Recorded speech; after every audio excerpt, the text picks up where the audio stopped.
The dust kicked up around Delilah Greene's worn boots as she stood on the edge of her property, watching the banker's carriage disappear down the dirt road, and she knew with certainty that everything her father had built was about to slip through her fingers like water through a sieve. The afternoon sun beat down mercilessly on the Kansas prairie in the summer of 1878, turning the already parched earth into something that resembled cracked leather more than soil. Her father had been dead 3 months now, taken by pneumonia that had settled in his chest during the brutal winter, and the vultures were already circling. Delilah was 23 years old, unmarried, and according to the law and polite society, completely unsuited to manage a cattle ranch on her own. Never mind that she had been doing exactly that since her father took sick last November. Never mind that she could ride better than most men, shoot straighter than her father ever had, and knew every inch of this land like she knew her own heartbeat. None of that mattered to Harold Pemberton, the banker, who had just informed her that the mortgage payment was 3 months overdue, and if she did not come up with $200 by the end of the week, he would foreclose on the property. $200 might as well have been $2,000. The cattle she had managed to keep alive through the winter were too lean to fetch good prices at market, and she had already sold off everything of value just to keep food on the table and pay the ranch hands, most of whom had drifted away when the money ran out. Now it was just her, old Miguel, who had worked for her father since before she was born, and whatever pride she had left. She walked back toward the house, a sturdy 2-story structure her grandfather had built when he first claimed this land 30 years ago. The white paint was peeling. The porch sagged slightly on one side, but it was home, and the thought of losing it made her chest tight with an emotion that felt dangerously close to despair.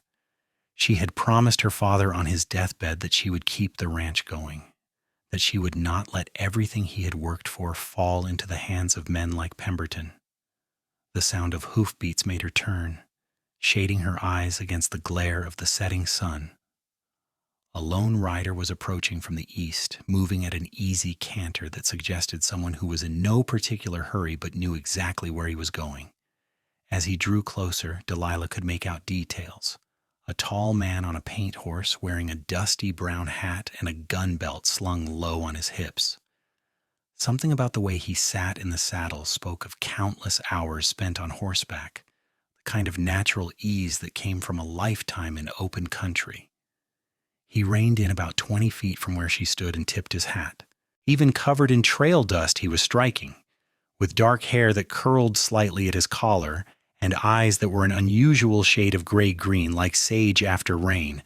He looked to be perhaps 26 or 27, with the kind of weathered face that came from years under the sun but had not yet hardened into the leathery mask of an old cowhand. "Afternoon, madam, she amazes," he said, his voice carrying a slight drawl that placed him somewhere south of Kansas, maybe Texas or Arkansas. Would this be the Greene place? "It would," Delilah replied, keeping her voice level despite the weariness that threatened to creep in. "And who might you be?" "Name is Yates Vaughn, madam. I heard in town you might be looking for ranch hands." He dismounted in one fluid motion and stood holding his horse's reins, waiting for her response with a patience that suggested he was used to being kept waiting. Delilah almost laughed, except it would have come out bitter. "I appreciate you riding all the way out here, Mr. Vaughn, but I'm afraid whoever told you that was misinformed. I cannot afford to hire anyone right now." Something flickered in those sage-colored eyes, something that might have been understanding or sympathy, though it was hard to tell with a stranger. "Heard about your trouble with the bank, too," he said quietly. "Heard Pemberton is trying to take your land." Heat flooded her cheeks, part anger, part embarrassment that her problems were apparently common knowledge in Salina. News travels fast in a small town. "It does," Yates agreed. He glanced around at the property, taking in the worn fences, the barn that needed repairs, the empty corrals. "Your father was James Greene?" "He was. Did you know him?" "Met him once about 5 years back. I was passing through and my horse threw a shoe. Your father let me use his forage, would not take payment for it. Said any man who treated his horse well was welcome to the help."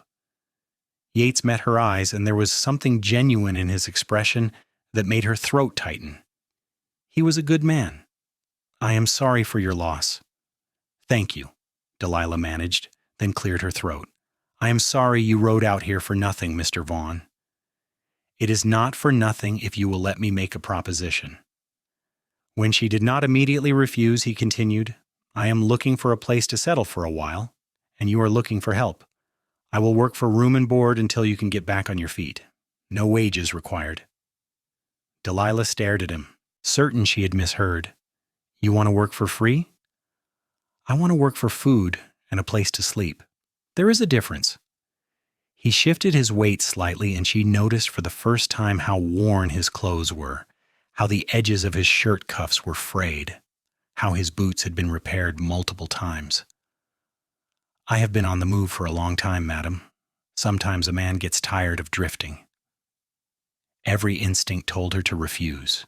She did not know this man, had no reason to trust him beyond a story about her father and a horseshoe, but she also knew she could not run this ranch alone, and Miguel was too old to do the heavy work anymore. If there was even a chance of saving her land, she had to take it. There is a bunkhouse out back, she said finally. It is not much, but it is dry and has a stove. I cannot promise fancy meals, but you will not go hungry. The smile that crossed Yates Vaughn's face transformed it entirely, revealing a warmth that had been hidden beneath the trail-worn exterior. That is all I need, madam. You will not regret this. It is Miss Greene, she corrected, and I hope you are right. Over the next 3 days, Delilah discovered that Yates Vaughn was a man of his word. He rose before dawn and worked until well after sunset, repairing fence posts, cleaning out the barn, fixing the broken water pump that she had been struggling with for weeks. He was quiet but not unfriendly, speaking when there was something worth saying, and otherwise letting the silence stretch comfortably between them. Miguel, who trusted no one easily, had taken to him immediately, which Delilah found reassuring. What she had not expected was how aware she would become of his presence, the way his shirt pulled across his shoulders when he lifted something heavy, the sound of his laughter when Miguel told a joke in Spanish, the careful way he handled the horses, speaking to them in a low voice that seemed to calm even the most skittish mare. She told herself it was simply because she was not used to having someone else around, that the strange flutter in her chest when he smiled at her across the dinner table was nothing more than gratitude. On the 4th morning, she woke to the sound of voices on her front porch. The sun was barely up, painting the sky in shades of rose and gold, and for a moment she was disoriented, certain she was still dreaming. Then she heard Harold Pemberton's nasal voice, sharp with irritation, and reality crashed back in with the weight of a falling anvil. She dressed quickly and hurried downstairs, her heart hammering. Through the window she could see Pemberton standing at the base of her porch steps, his considerable bulk squeezed into an expensive suit that looked completely out of place in the morning light. Behind him stood 2 men she recognized as enforcers he sometimes hired to intimidate debtors, and on her porch, blocking the door with his body and holding a rifle in a way that suggested he knew exactly how to use it, stood Yates Vaughn. Delilah pushed open the door, squeezing past Yates to face Pemberton. "What is the meaning of this?" she demanded, proud that her voice came out steady despite the fear racing through her veins. "Miss Greene," Pemberton said, his smile oily and self-satisfied, "I have come to give you one final opportunity to settle your account. As I informed you earlier this week, you owe the bank $200. Pay that amount now, and this unpleasantness can be avoided." "You gave me until the end of the week," Delilah said, her hands clenching into fists at her sides. "It is only Thursday." "Circumstances change, my dear. I have a buyer interested in this property, someone willing to pay cash immediately. It would be much simpler for everyone if you simply accepted the inevitable and moved along." His eyes flicked to Yates, and something cold entered his expression. "I see you have taken on help. Pity you cannot afford to pay them or your debts." "Mr. Vaughn works for me," Delilah said sharply. "What arrangements I make on my own property are none of your concern." "Your property?" Pemberton laughed, the sound grating. "My dear girl, the bank owns this land. You are merely occupying it temporarily." He gestured to his men. "Now I have been patient, but my patience has limits. You have until noon today to vacate these premises." "That is not legal," Yates said quietly, his voice cutting through Pemberton's bluster like a knife through butter. "The law says she has until the end of the week, just like you told her." Pemberton's face flushed an ugly shade of red. "Who do you think you are? This is none of your business, Cowboy." "I am someone who knows that what you are doing is called fraud," Yates replied, his tone still calm, but with an edge that made the hair on Delilah's arm stand up. "And I am someone who will make sure every person in Salina knows about it if you do not get off this property right now." The two enforcers moved forward, their hands going to their guns, but Yates did not flinch. The rifle in his hands shifted almost imperceptibly, and suddenly it was pointing directly at Pemberton's chest.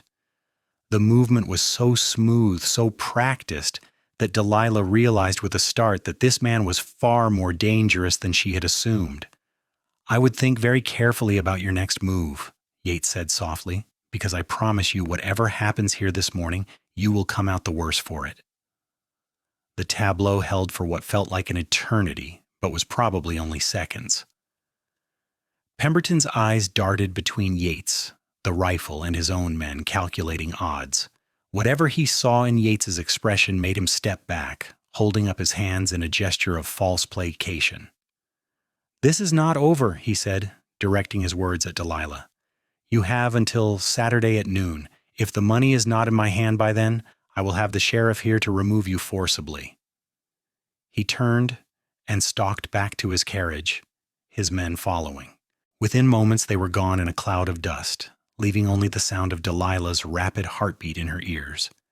She turned to Yates, who was carefully lowering the rifle, his face unreadable. "You did not have to do that," she said, though her voice came out shakier than she would have liked.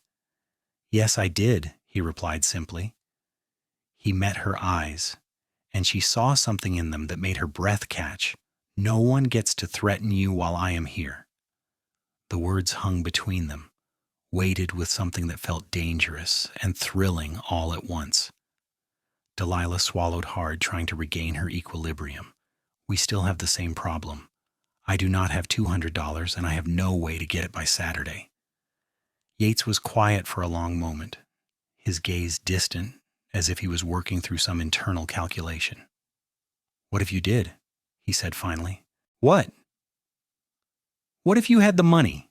Would that solve everything?" Delilah laughed, a short, bitter sound. "Of course it would, but wishing for money does not make it appear. Believe me, I have tried." "I might know where we could get it," Yates said slowly, as if the words were being pulled from him against his will. When she just stared at him, he continued, "There is a poker game tomorrow night in town. High stakes, invitation only. Some of the richest men in 3 counties will be there."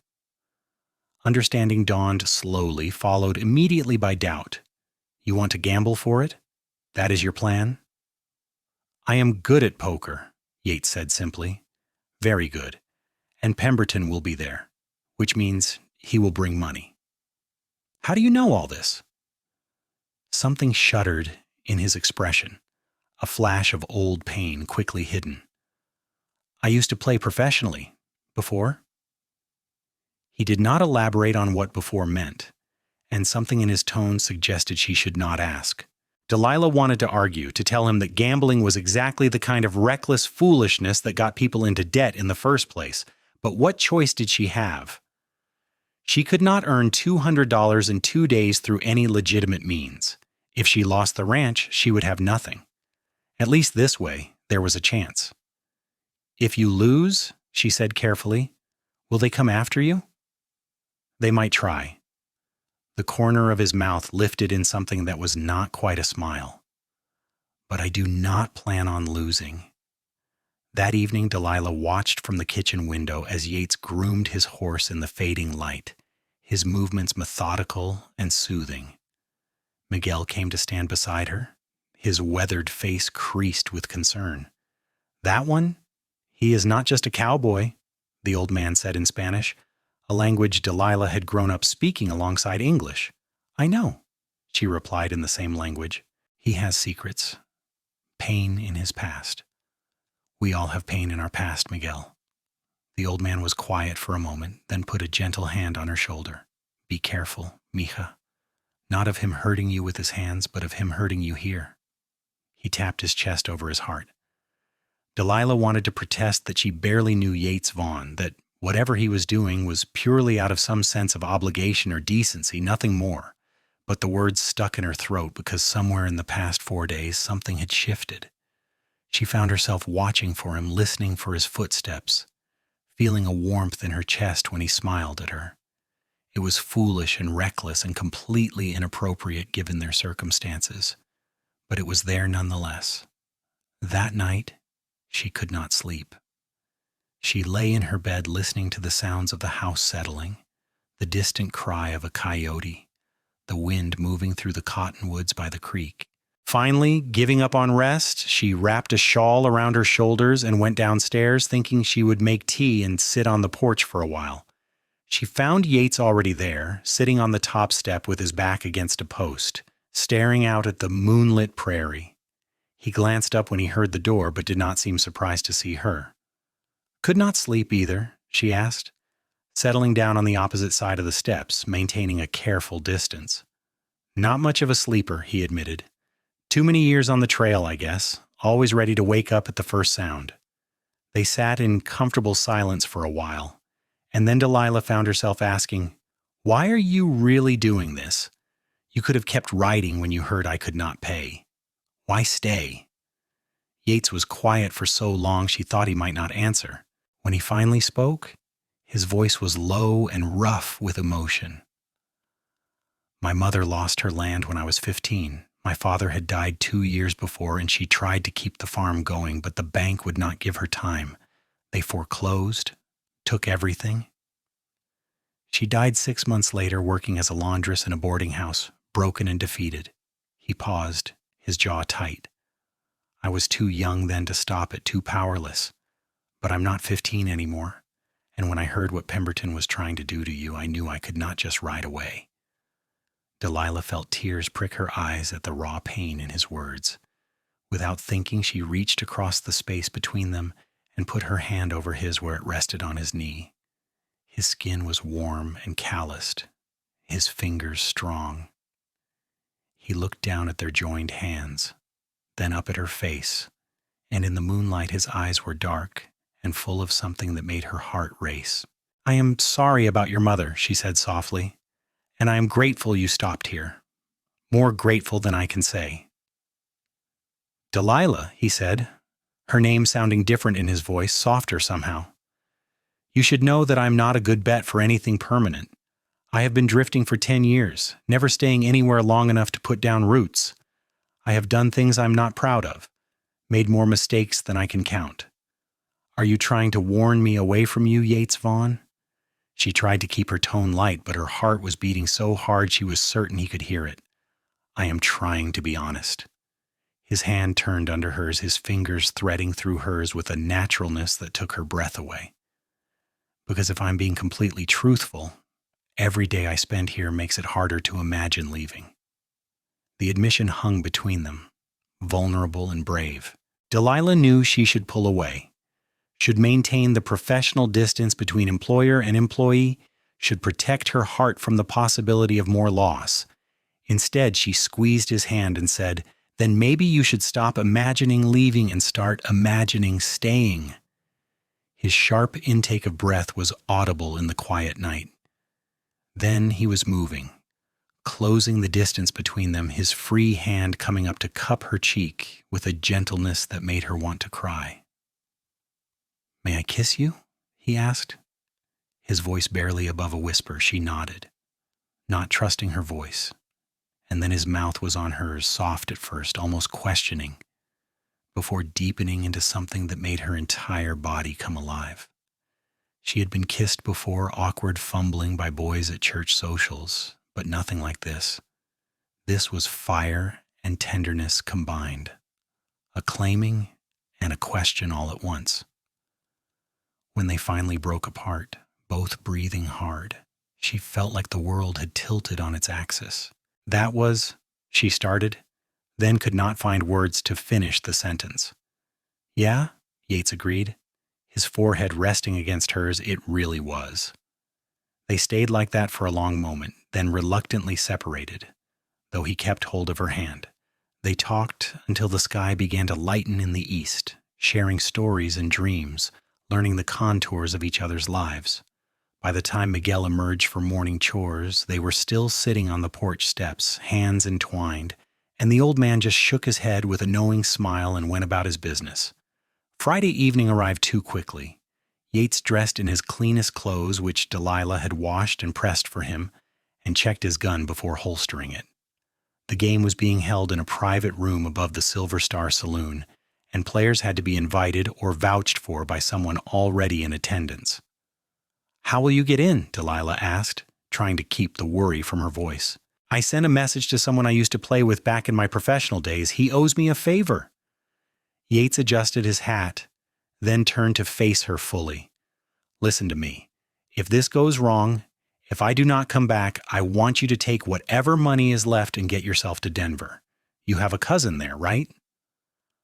"I am not leaving," Delilah said firmly. "And you are coming back. You promised." He pulled her close, kissing her forehead. "I did I?" "Yes. Last night when you told me about your mother, and about how you had been looking for a place to call home, you promised you would not leave unless I told you to go." "I do not remember using those exact words." "It was implied." She rose on her toes and kissed him properly, pouring all her fear and hope into it. "Come back to me, Yates Vaughn. We have plans to discuss." His answering smile was bright enough to rival the sun. "Yes, madam, we certainly do." She watched him ride toward town, her heart in her throat. Miguel stood beside her, his rifle in his hands, a reminder that Pemberton might try something while Yates was gone. They settled in to wait, the hours stretching endlessly. In town, Yates tied his horse outside the Silver Star and took a moment to prepare himself. He had not played professionally in nearly 5 years, not since the night he had won big against a cattle baron who turned out to be a sore loser with influential friends. The accusations of cheating had followed him for months, destroying his reputation even though they were false. He had drifted since then, working ranches and avoiding the gambling halls that had once been his livelihood. But he remembered how to read tells, how to calculate odds, how to keep his face blank while his mind worked through probabilities. More importantly, he remembered how to win. The room above the saloon was thick with cigar smoke and the smell of expensive whiskey. 6 men sat around a green felt table, and Yates recognized most of them. Pemberton, looking smug and confident. Marcus Sterling, who owned half the businesses in Salina, 2 ranchers named Hutchins and Carey, and his old friend Dutch McBride, whose weathered face broke into a grin when Yates walked in. "Gentlemen," Dutch announced, "I present Yates Vaughn, one of the finest poker players I ever had the pleasure of losing money to." Pemberton's face went purple. "Him? He is the green woman's hired hand. He has no business in a game like this." "I vouch for him," Dutch said calmly. "Unless you're afraid of a little competition, Harold." The implication of cowardice did exactly what Dutch knew it would. Pemberton sat back heavily in his chair, glowering. "Fine, let him play. It will be amusing to take his money along with his employer's land." Yates took his seat and bought in with the last of his savings, $60 that represented everything he had earned over the past year. The dealer began to shuffle, and the game commenced. For the first hour, Yates played conservatively, folding more hands than he played, watching the other men and cataloging their tells. Pemberton was an aggressive player, using his wealth to bully others into folding. Sterling was cautious and methodical. The ranchers played emotionally, betting big on mediocre hands when they were frustrated. Dutch was skilled, but too fond of trying to bluff his way through weak positions. By the second hour, Yates had doubled his initial investment. By the third, he was up to $250, and Pemberton was getting visibly agitated. The banker had lost heavily on several hands. his confidence eroding with each failed bluff. "You are cheating," Pemberton accused during a break in the play, his face flushed with alcohol and anger. "No one wins that consistently." "He is playing smart," Sterling said mildly, though his eyes on Yates were speculative. "Something you might try, Harold." The accusation stung, even though Yates had been expecting it. This was what had driven him from the professional circuit, the assumption that anyone who won was somehow cheating. But he kept his voice level and said, "You are welcome to call in an impartial observer if you like. I have nothing to hide." Dutch laughed. "Harold, you are just angry because you are losing. Deal the next hand." The game continued, tension mounting with each round. Yates could feel sweat trickling down his spine despite the cool night air coming through the open window. He was up to $300 now, enough to save Delilah's ranch with money left over, but he needed to be smart about how he left the game. Men like Pemberton did not take losing gracefully. Then came the hand that would decide everything. The pot had grown to nearly $400, contributed by every player at the table. Yates held 2 kings and had drawn a third on the turn. Pemberton was betting aggressively, his eyes glittering with the kind of fevered excitement that suggested he thought he finally had a winning hand. "I am all in," Pemberton declared, pushing his remaining chips to the center of the table. "Unless you're too afraid to match me, Cowboy." Yates studied his cards, then looked at Pemberton's face. He saw it then. The tiny tightening at the corner of the banker's left eye that meant he was bluffing or holding something mediocre. It was a risk, but Yates had learned to trust his instincts. "I call," he said, pushing forward chips that represented every dollar he had won that night. Pemberton laid down his cards with a triumphant flourish. 3 tens, a good hand by any measure. The other players whistled appreciatively. Yates placed his cards on the table face up. 3 kings.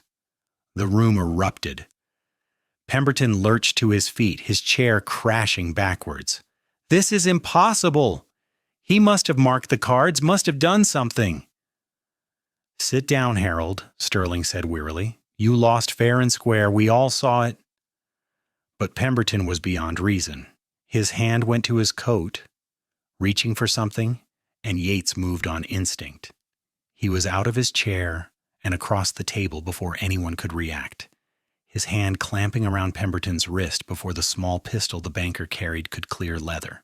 "I would not do that if I were you," Yates said quietly, his voice deadly calm. "You have lost enough tonight. Do not lose your life, too."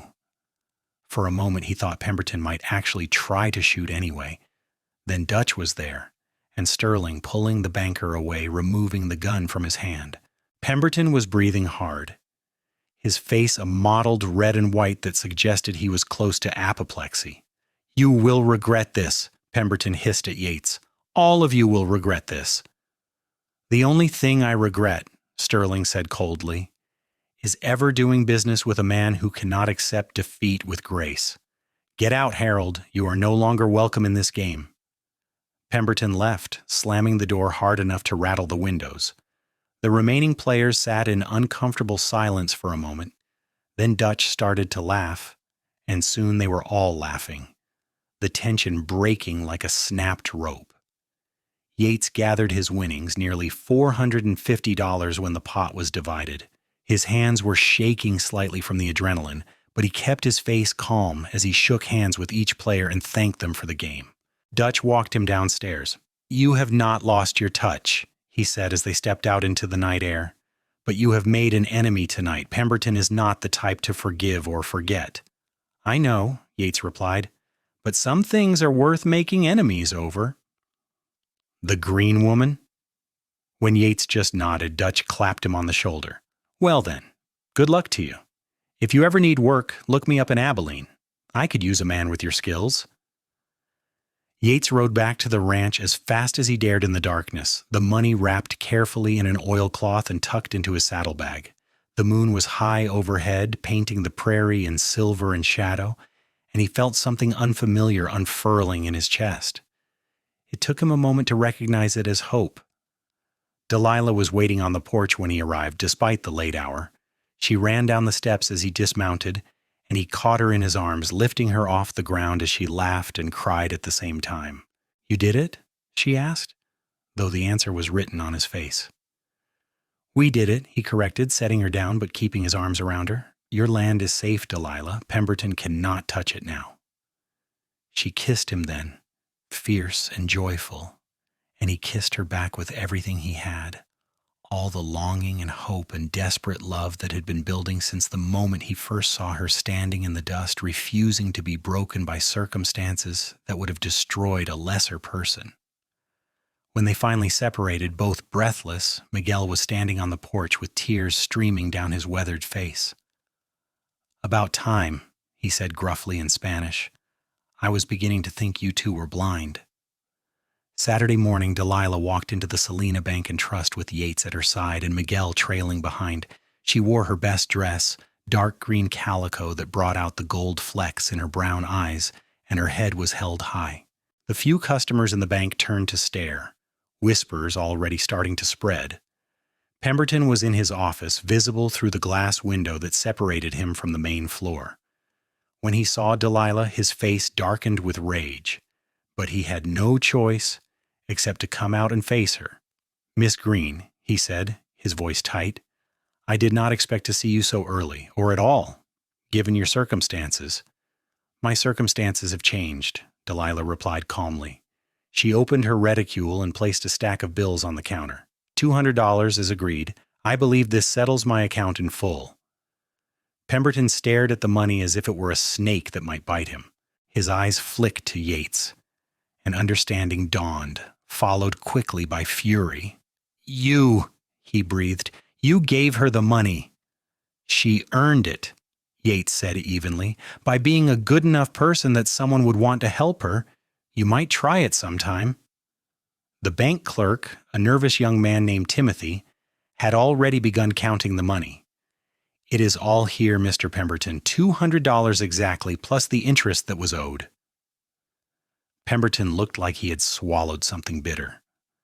For a moment, Delilah thought he might refuse to accept the payment out of pure spite, but even he was not foolish enough to do that with witnesses present.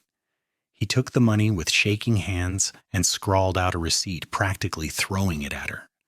"This is not over," he said in a low voice meant only for her and Yates to hear. "You think you have won, but you have only delayed the inevitable." "No," Delilah said clearly, loudly enough that everyone in the bank could hear. "What is inevitable is that honest people will always triumph over those who use their power to hurt others. My father taught me that, and I will never forget it."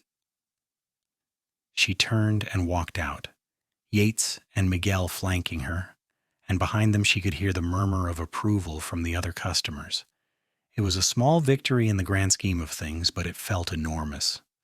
That evening they celebrated with a simple dinner of stew and fresh bread, but it tasted better than any feast.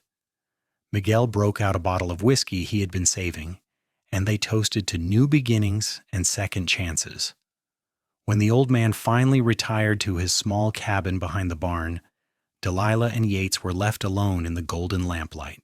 "What happens now?" Delilah asked, suddenly nervous. Everything had happened so fast, and while she knew what she wanted, she was not sure if Yates felt the same. Maybe saving her ranch had been about his mother, about righting an old wrong, not about her at all. Yates seemed to read her mind. He took both her hands in his thumbs stroking gently over her knuckles. "Now," he said slowly, "I would like to stay, if you will have me. Not as hired help, but as a partner. I have money set aside from the game, enough to buy cattle and supplies to help rebuild what was lost. But more than that, I want to build a life here. With you." Her heart was beating so hard she felt dizzy. "Yates Vaughn, are you proposing to me?" He smiled, that transformative expression that made him look younger and full of hope. "Not yet. I figure we should court proper first, let you make sure this is really what you want. I am not an easy man, Delilah. I have nightmares sometimes, wake up swinging. I am stubborn and too proud, and I have a past that might come back to haunt us. You deserve to know all of that before you make any promises." "What if I already know?" She moved closer, until they were barely inches apart. What if I have already decided that you are the man I want to wake up next to for the rest of my life? Nightmares and stubbornness and all. Then I would say you might be the bravest woman I have ever met. He kissed her softly, reverently. But I'm still making you wait at least a month before I ask you properly. You deserve to be courted, to be wooed, to have all the things that were stolen from you by circumstances. Despite her impatience, Delilah found herself charmed by his insistence. True to his word, Yates courted her with an old-fashioned formality that was both frustrating and deeply romantic. He brought her wild flowers from the prairie, taught her a complicated card game that had nothing to do with gambling, read to her in the evenings from books they borrowed from the small lending library in town. They worked side by side during the day, rebuilding the ranch, and sat together on the porch in the evenings, talking and stealing kisses when Miguel was not watching. Word of what had happened spread through Selena, and opinion was divided. Some admired Delilah for standing up to Pemberton. Others thought she was foolish for trusting a drifting gambler with her future. She found she did not much care what people thought anymore. She had spent too long trying to live up to expectations, trying to be what her father needed, what society demanded. Now she was choosing for herself, and the freedom of it was intoxicating. Pemberton, true to his nature, tried to cause trouble. He spread rumors about Yates, about his past, about the poker game being fixed. But Dutch McBride made a special trip to Selena to set the record straight, and his word carried enough weight to silence most of the gossip. Pemberton also tried to convince his buyer to make trouble, but Sterling, who apparently had more honor than the banker, declined to be involved in what he called petty revenge. Frustrated and humiliated, Pemberton eventually left Selena altogether, taking a position at a bank in Topeka. The new banker who took his place was a fair man named Samuel Fletcher, who looked over Delilah's accounts and expressed admiration for how well she had managed things under difficult circumstances. With Yates's investment and renewed credit from the bank, they were able to purchase a small herd of cattle and begin rebuilding in earnest. 1 month to the day after the poker game, Yates asked Delilah to ride out with him to the creek that marked the eastern boundary of her property. It was a beautiful spot, shaded by cottonwoods and willows, where the water ran clear over smooth stones. They had come here several times during their courtship, and Delilah had begun to think of it as their place. He helped her down from her horse, then kept hold of her hand, his expression suddenly serious. "I have been thinking about what to say," he began, then stopped and laughed at himself. "I have been practicing, actually, which Miguel found very entertaining, but now that we are here, all those fancy words have flown right out of my head." "Just say what is in your heart," Delilah said softly, her own heart already racing because she knew what was coming. "You saved me," Yates said simply. "I was drifting lost, convinced I would never find a place to belong. Then I came here, and you trusted me when you had no reason to. You showed me what courage really looks like, what strength really means. You made me want to be better, to be worthy of standing beside you." He dropped to one knee, pulling a small box from his pocket. "I do not have much to offer you except my loyalty, my strength, and every bit of love I have in me. But if that is enough, Delilah Greene, I would be honored if you would marry me." The ring in the box was simple, a gold band with a small sapphire that matched the Kansas sky. Delilah felt tears streaming down her face as she pulled him to his feet. "It is more than enough," she said, her voice thick with emotion. "Yes, Yates Vaughn. Yes, I will marry you." He slipped the ring onto her finger, then kissed her with a passion that made her knees weak. They sank down together in the soft grass by the creek, holding each other as the water sang over the stones and the cottonwood leaves whispered overhead. This was home, Delilah thought. Not just the land, but this man, this moment, this love that had found her when she needed it most. They were married 6 weeks later in a small ceremony at the church in Selena. Miguel gave Delilah away, weeping openly as he walked her down the aisle. Dutch McBride came all the way from Abilene to serve as Yates's best man, and Sterling surprised them by attending and bringing a generous gift of cattle. The new banker Fletcher came with his wife, as did several of the ranching families who had known Delilah's father. Notably absent was anyone connected to Pemberton, but his absence felt like a blessing rather than a slight. This was a celebration of the future, not a rehashing of the past. Delilah wore a dress of cream-colored silk that had belonged to her mother, carefully preserved in a trunk in the attic. Yates wore a new suit, paid for with his gambling winnings, and looked both handsome and slightly uncomfortable in the formal clothing. When they spoke their vows, his voice was steady and sure, and when he kissed her as his wife, there was a cheer that likely could be heard all the way to the prairie. The reception was held at the ranch, with tables set up in the yard and enough food to feed half the county. There was music and dancing and laughter, and as the sun set in a blaze of crimson and gold, Delilah stood in her husband's arms and felt a contentment so deep it was almost frightening. "What are you thinking?" Yates asked, his breath warm against her temple. "That I'm terrified something will go wrong," she admitted, "that this happiness cannot possibly last." He pulled back to look at her, his hands framing her face. "Nothing is guaranteed in this life except that we will face troubles together. But I promise you this, I will stand beside you through every storm, every hardship, every joy. This happiness is ours, Delilah, and we have earned it." She believed him.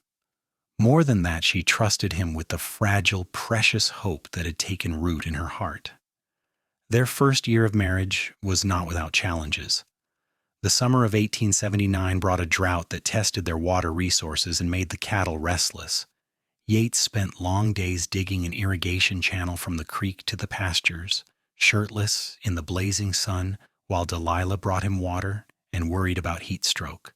But the work paid off, and they managed to keep their herd healthy while other ranches suffered losses. In the fall, a wildfire started to the south, driven by fierce winds toward their property. Yates, Miguel, and Delilah fought it for nearly 24 hours straight, beating out flames and digging fire breaks until their hands were blistered and their lungs burned from smoke. When the wind finally shifted and the fire turned away, they collapsed in exhausted relief, blackened with soot but victorious. Through it all, their love deepened and matured. They learned each other's rhythms, the small habits and preferences that made up a shared life. Delilah discovered that Yates sang when he was working alone, old cowboy ballads and trail songs in a surprisingly good baritone. Yates learned that Delilah was grumpy in the mornings until she had her coffee, and that she liked to read by the fire in the evenings, one foot tucked under her and a blanket over her lap. They had their arguments, of course. Delilah thought Yates took too many risks with his safety, and he thought she drove herself too hard trying to prove she could do everything herself. But they learned to talk through their differences, to apologize when they were wrong, to compromise when they were both right. Miguel watched them with satisfaction, secure in the knowledge that the ranch he had helped build would continue into the next generation. He was slowing down, his joints stiff with arthritis, but he refused to stop working entirely. Yates and Delilah conspired to give him lighter tasks, letting him believe he was doing them a favor rather than admitting he needed the help. In the spring of 1880, Delilah realized she was pregnant. She had her suspicions for a few weeks, but waited to be sure before telling Yates. When she finally did, over breakfast on a morning when Miguel had gone to town, he dropped his fork and stared at her with an expression of such wonder and terror that she had to laugh. "Are you certain?" he asked, his voice cracking slightly. "As certain as I can be without asking the doctor, which I plan to do next week." She reached across the table and took his hand. "You are going to be a father, Yates." He came around the table and pulled her into his arms, burying his face in her neck. She felt wetness against her skin and realized he was crying, his shoulders shaking with emotion. "I am going to do better than my father," he said fiercely. "I am going to be here, going to provide, going to make sure our child never doubts they are loved." "I know you will," Delilah said, her own tears falling freely now. "I have never doubted that for a moment." The pregnancy was mostly uneventful, though the summer heat made Delilah irritable, and the baby seemed to enjoy kicking her ribs at the most inconvenient moments. Yates was simultaneously overprotective and fascinated, constantly worrying about whether she was eating enough, resting enough, working too hard. He read every book on childbirth and infant care he could find, until Delilah threatened to hide them all if he did not stop hovering. Miguel was delighted, already planning the cradle he would build and the stories he would tell. The ranch had never felt more like a home, full of anticipation and joy. In late January of 1881, on a cold night when snow fell softly outside the windows, Delilah went into labor. The midwife they had hired from town arrived quickly, an efficient woman named Mrs. Patterson, who had delivered half the babies in the county. She shooed Yates out of the bedroom, but he refused to go farther than the hallway, pacing like a caged animal, while Miguel tried unsuccessfully to get him to sit down and calm himself. The labor lasted nearly 16 hours, and by the end Delilah was exhausted and certain she might actually die from the pain. But then there was a different kind of pain, a final overwhelming pressure, and suddenly a cry split the air, reedy and furious, and the most beautiful sound she had ever heard. "A boy," Mrs. Patterson announced, cleaning the baby and wrapping him in soft blankets. "A healthy baby boy with a good set of lungs." Yates burst into the room before anyone could stop him, his face wild with worry until he saw Delilah propped up against the pillows, tired but smiling, holding their son. He approached slowly, almost reverently, as if afraid he might break the spell. "Come meet your son," Delilah said softly, and he sat on the edge of the bed, staring down at the tiny red face with an expression of absolute awe. "He is so small," Yates whispered. "How is he so small?" "All babies are small at first," Mrs. Patterson said with a chuckle. "They grow fast enough, believe me. Now, have you two decided on a name?" They had discussed it endlessly over the past months, running through family names and favorite names and names from books. But looking at their son now, Delilah knew there was only one choice. "James," she said, glancing at Yates for confirmation. "James Vaughn, after my father." Yates nodded, his eyes bright with unshed tears.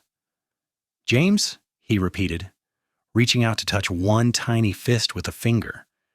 The baby's hand opened and then closed around his father's finger, gripping with surprising strength. "Hello, James. I am your papa, and I promise I'm going to do everything I can to be worthy of you." Little James Vaughn was indeed healthy, with his father's dark hair and what would eventually become his mother's brown eyes. He was also, as Mrs. Patterson had noted, possessed of a remarkable set of lungs that he exercised frequently, especially at night. Those first months were a blur of exhaustion and wonder, of learning to function on interrupted sleep, of taking turns walking the floor with a fussy baby. But there were moments of piercing joy, too. The first time James smiled, really smiled, at about 6 weeks old. The way he would calm immediately when Yates sang to him. Those old trail songs taking on new meaning as lullabies. The warmth of holding him close, breathing in his baby smell, feeling his heartbeat against her chest. Delilah had not known it was possible to love someone so fiercely, so completely, until she became a mother. Miguel, who had seemed ancient and tired just months before, was rejuvenated by the baby. He carved toys and told stories and insisted on taking his turn holding James whenever possible. "I never had children of my own," he told Delilah one afternoon as he rocked the baby on the porch. "You and this little one, you are my family now." As James grew from infant to toddler, the ranch prospered. Yates had a gift for reading cattle markets and knowing when to buy and sell. Delilah's careful management and refusal to take unnecessary risk kept them stable even in difficult years. Together, they built something neither could have managed alone, a partnership in every sense of the word. When James was 2 years old, Delilah became pregnant again. This time she knew what to expect, and while the pregnancy was more difficult, leaving her exhausted and sick for the first few months, she weathered it with Yates's steady support. Their second child, a daughter they named Elizabeth Rose, was born in the summer of 1883 with her father's green-gray eyes and a temperament that was considerably calmer than her brother's had been. "Well, that is a mercy," Mrs. Patterson said as she examined the peacefully sleeping newborn. "One wild child per family is quite enough."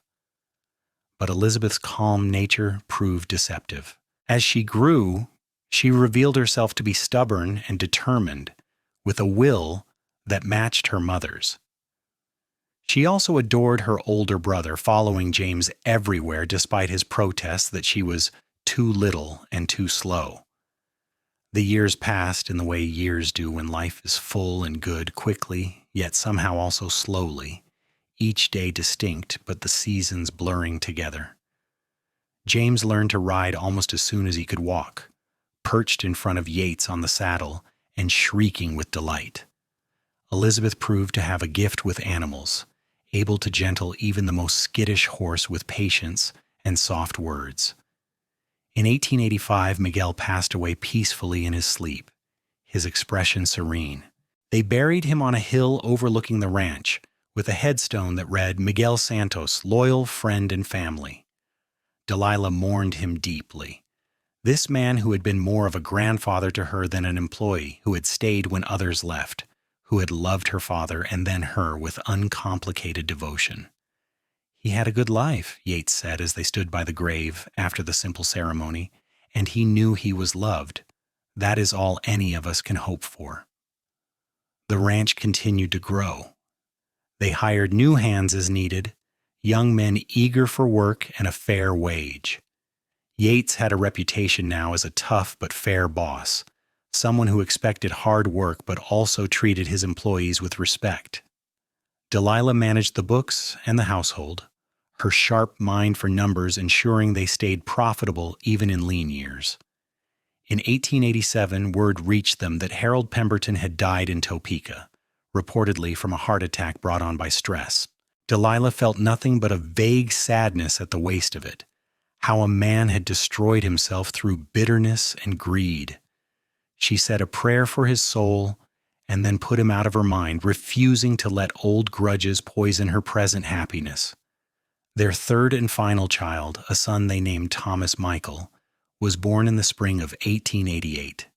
He came into the world laughing, or so it seemed, his cheerful disposition a balm after a difficult winter. James, now 7 years old, was intensely protective of his baby brother.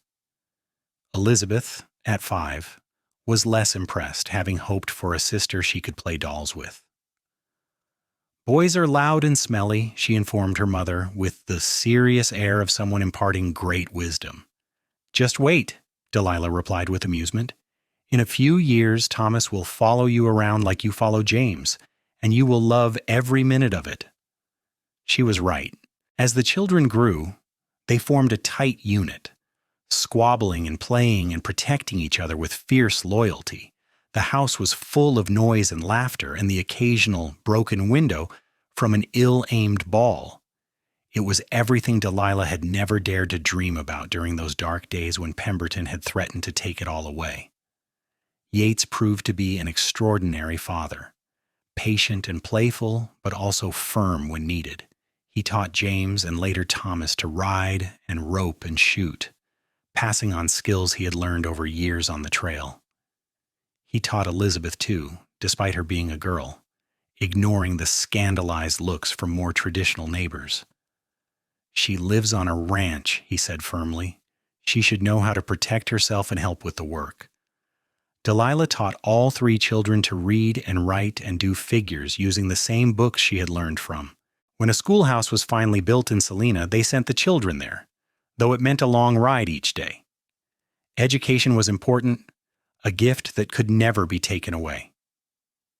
In 1892, Yates surprised Delilah by building an addition onto the house, a sunroom with large windows that faced east to catch the morning light.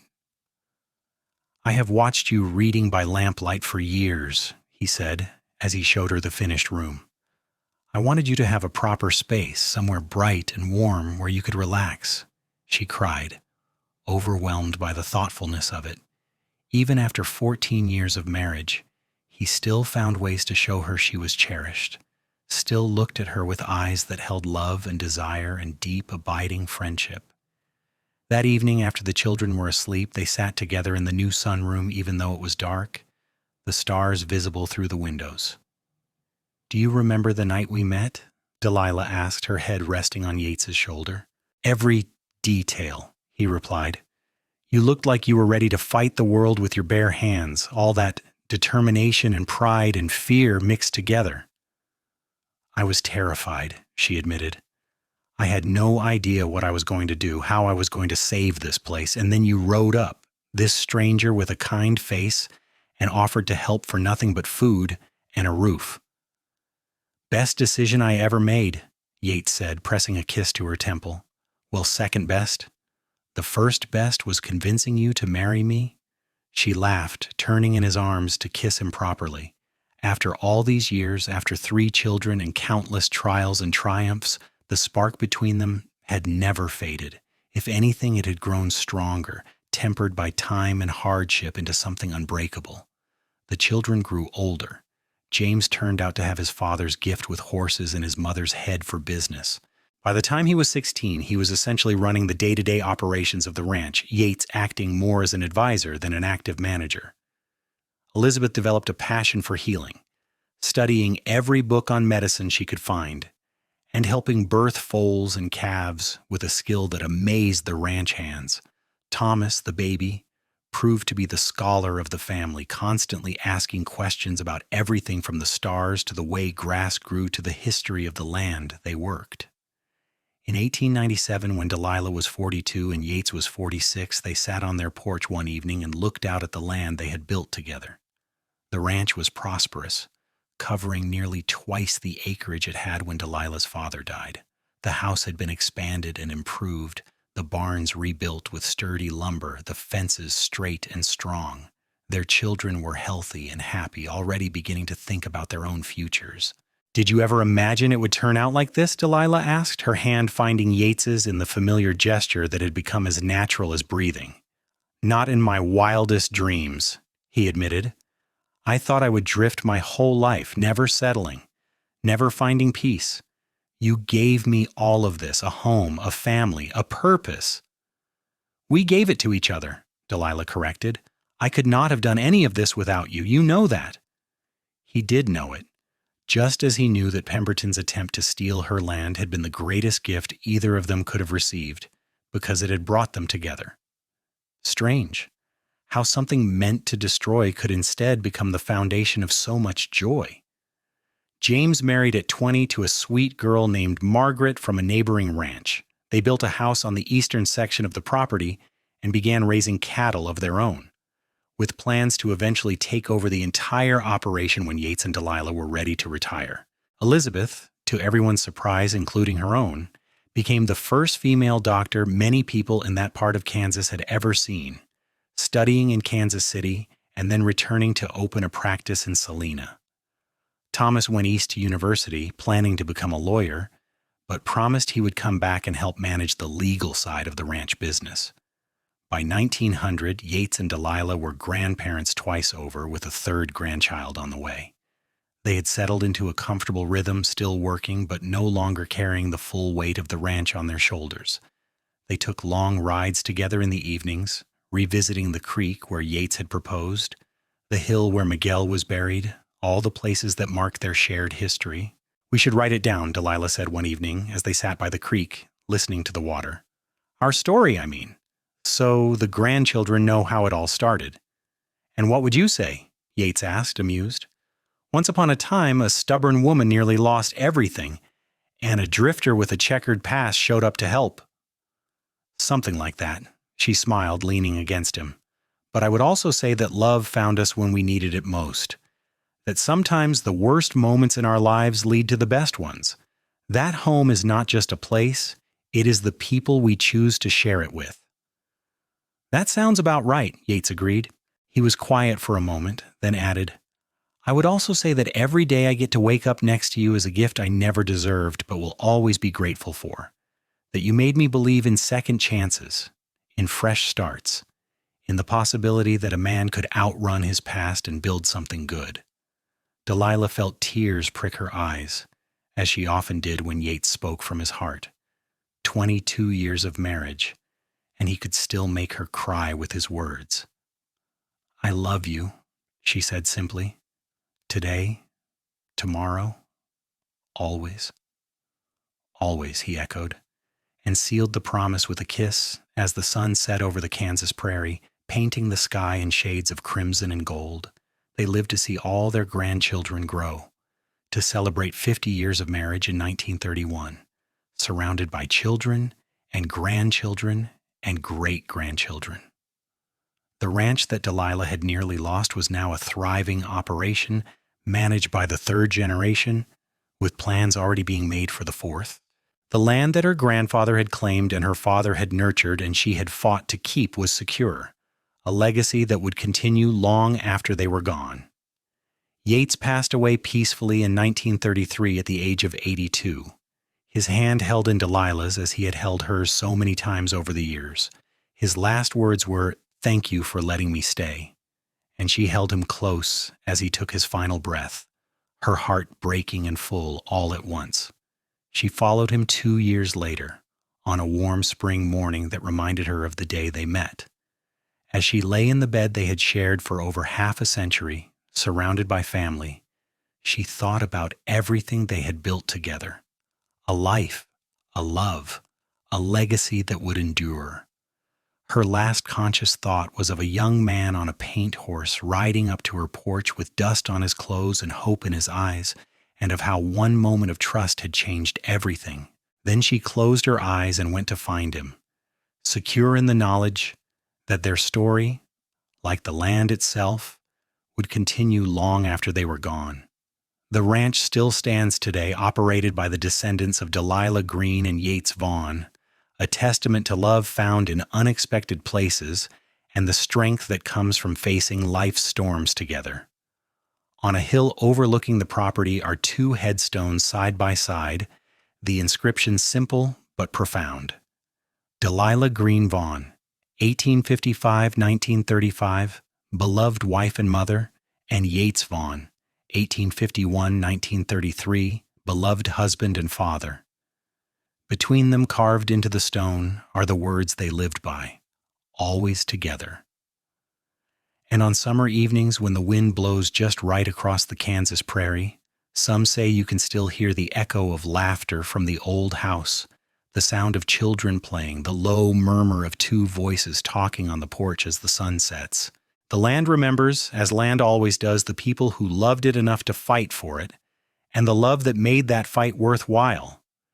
The story that began with a threat and a man with a loaded rifle defending a woman he barely knew became a legend in that part of Kansas, told and retold by generations who never met the original players but understood the truth at its heart, that sometimes salvation comes from the most unexpected places, and that true love, once found, can weather any storm and build something that lasts forever.